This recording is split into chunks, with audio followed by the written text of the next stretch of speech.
Heathcliff's. I think the love of Heathcliff and Catherine is mutual and there's a sickness to it. It's largely about caste and such. And yes, he's a Byronic hero, much like Heathcliff is, but the person that you really want to see for the ending when I'm back there, when Professor Snape grabs Harry by the cloak and says, "Look at," and expires. That's not a Heathcliff moment. That's Dante. Okay, Dante. You knew you were going there. Dante, at the critical moment, at the end of the Purgatorio, is dragged across the river Lethe, and all of his memories are taken from him. And when he rises from the river Lethe, he sees his beloved, the green-eyed Beatrice. And he looks into Beatrice's eyes, and he says that in her eyes he sees the griffin. It's a golden griffin, which in French would be Gryffindor. And he sees in her green eyes the golden griffin with red wings, and he says he sees her two natures simultaneously. He sees them, they call it Dante's sacramental vision because he actually says he can taste it. All right. And he sees this in her green eyes, and he enters paradise. And in the rest of the Paradiso, whenever he goes from stage to stage, he has to look into his beloved's green eyes, and he ascends closer to the beatific vision. When Snape dies, having given up all of his memories and having been purified to give Harry what he needs to go on, right? And then he looks into the green eyes of his beloved, whom he's loved from afar, across the chasm of death. He's loved her always, into eternity. When he looks into this person whose face he hates, into the face of James Potter, and sees his beloved's eyes, he enters into paradise. I mean, Snape fans hate that ending. I know a lot of Snape fans think that it was a cheap ending, it was too short, all 400 pages waiting for this or whatever. Snape, dies and enters into eternity with his beloved, having died fulfilling the mission that he swore he would do at her death. Right? It's an amazing close, and it's not so much Heathcliff as it is Dante. There's much more satisfaction at the death of Professor Snape than there is the death of Heathcliff, where you just feel like, oh good, this tortured storyline is over. Put them both in the ground together, let some briar grow in the rose, that would be wonderful, like some obscure Robert Burns poem about it, or whatever. But we're almost glad when that's over. That's not true with Snape. We feel that Snape finally has come to some peace with his love for his beloved. Can I just say that I read out of Tale of Two Cities in school this year, and Sydney Carton, I could not stop thinking of the Snape, but my teacher has not read all of the books, all of the Harry Potter books, so she wouldn't let me talk about anything. But I was dying through the whole thing because of two things. Number one, Snape in comparison to Sydney Carton and the love triangle, and also Miss Cross and Madame Defarge as versus Madame Defarge in comparison to Bellatrix Lestrange and Miss Weasley.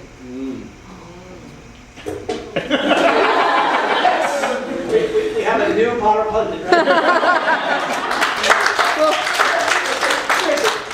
We'll get our Rowling has said that the best lines in English literature are the last lines of Tale of Two Cities. She loves the book or whatever, and it's I'll count the piece. It has 3 books inside the book. So it has the black thing where he's coming out of the dungeon or whatever, and then it has the white novel in which there's the marriage or whatever, and then you have the third piece where it's the resurrection part, the supernatural film where he dies to himself, quoting Christ, and I am the resurrection and the life as he goes off to his death.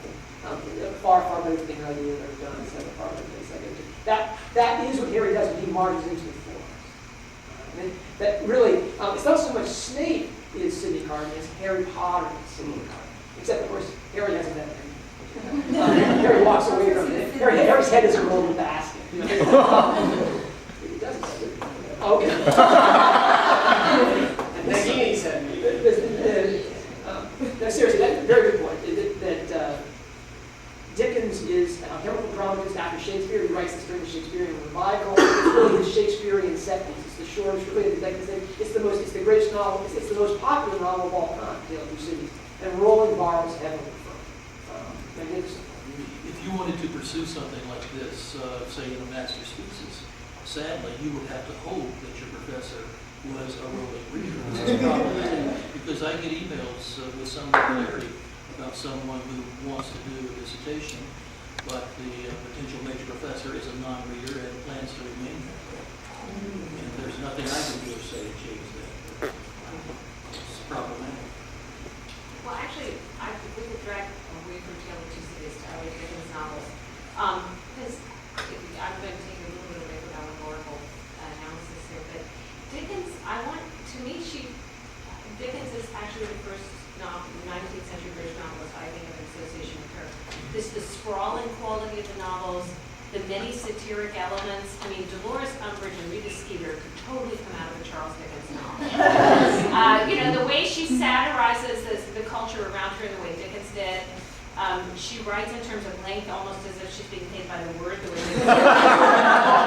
And the fan cult that grew up around Dickens' novels. I mean, people were selling out every installment of every newspaper that had a new installment of Bleak House or Great Expectations would sell out like that, and then people would sit around talking about what should happen next, and they would write letters to Dickens saying, here's who I want to die, and here's who I want to, and he would actually work it into his novels sometimes. To me, the whole fan community reminds me very much of Dickens, and also just the kind of sprawling satirical contemporary qualities. And so what I wanted to say to you was, I'm a historian. You're way impatient, okay? I mean, Dickens was a popular novelist. He was a serial novelist. He was a popular phenomenon. People who were barely literate would pool their pennies to rent a copy of the newspaper so they could see the latest installment. Nobody would have put that in a college curriculum or secondary school curriculum in the 19th century. But can't we learn from history and not have to wait 100 years? Because no one takes enough history classes. I mean, seriously, Nancy Reed is right here. I mean, I think it's Joyce that actually helps resurrect Dickens, the writer from Chesterton. He's without honor in his own time. That's right.